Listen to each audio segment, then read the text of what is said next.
tardes, estudiantes y estudiantas. Vamos a iniciar entonces la primera de 3 sesiones de trabajo que tenemos planteados realizar en el curso académico que está transcurriendo y en el que vamos a examinar distintos puntos del programa de Filosofía del Derecho. Si ustedes han tenido ocasión de escuchar, de seguir lo que oportunamente escribimos o planteamos en la introducción a este curso, nosotros habíamos dicho que íbamos a trabajar sobre 3 vectores: el vector de la jurisprudencia, el vector de la Corte Suprema y el vector de los derechos naturales. Si ustedes han seguido el programa en el cual está desplegado este objetivo, habrán advertido que el programa consta de 8 capítulos o unidades de aprendizaje. Vamos a repasar brevemente cuáles son estas 8 unidades y por lo tanto cuál es el sentido de ellas, y luego vamos a desarrollar en esta clase la primera de esas unidades. En la segunda clase desarrollaremos otras unidades y en la tercera concluiremos con el examen de las que queden.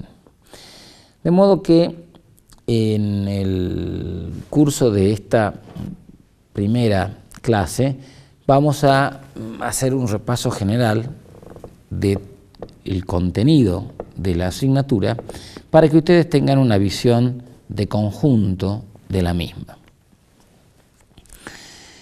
En el capítulo primero, o UDA primera, que hemos denominado Introducción, nosotros de alguna forma efectuamos la presentación que realizamos en la clase anterior.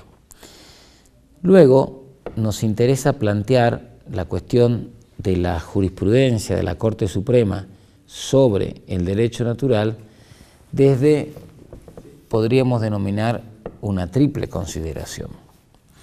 Por un lado, todos aquellos casos en los que la Corte Suprema explícitamente hace referencia a la noción de derecho natural. Y eso va a ser el objeto de la clase presente, de la clase actual.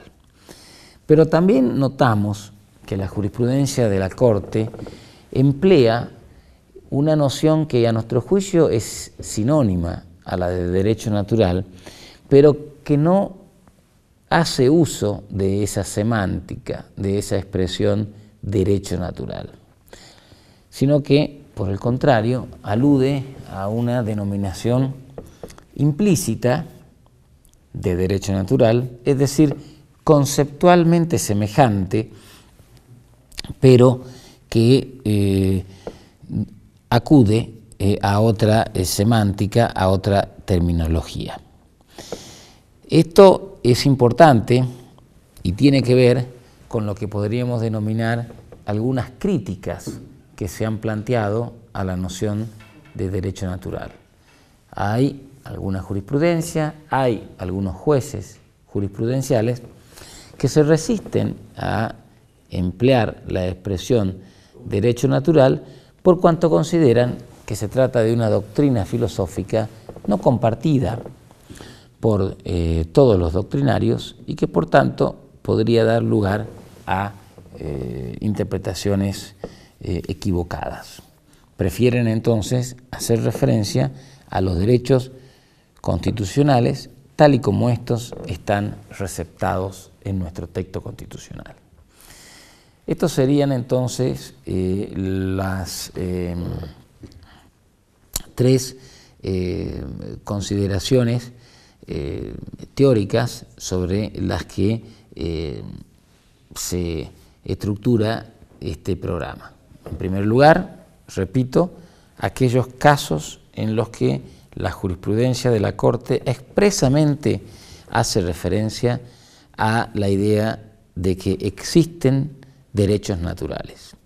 Concretamente considera que los derechos constitucionales, los derechos que la Constitución ha consagrado, esos derechos son derechos naturales.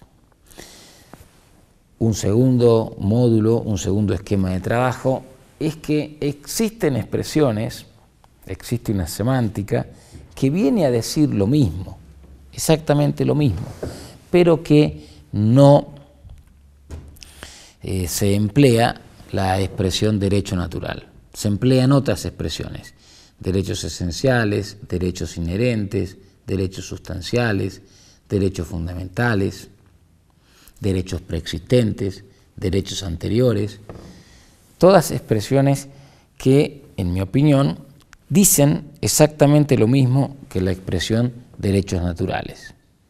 No dicen la palabra derecho natural, pero dicen conceptos que son parecidos, que son conceptualmente semejantes.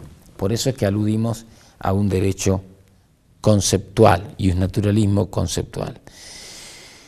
Y el tercer punto, la cuestión de la crítica, la disputa sobre si hay derechos naturales, es decir, sobre si hay derechos universales o si, por el contrario, no lo hay.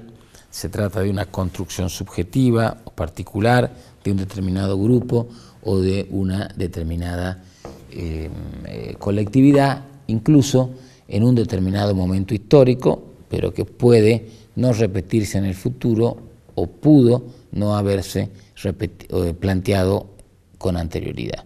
Planteados entonces los ejes problemáticos de este programa, en el capítulo segundo, el derecho natural explícito, la jurisprudencia entre 1888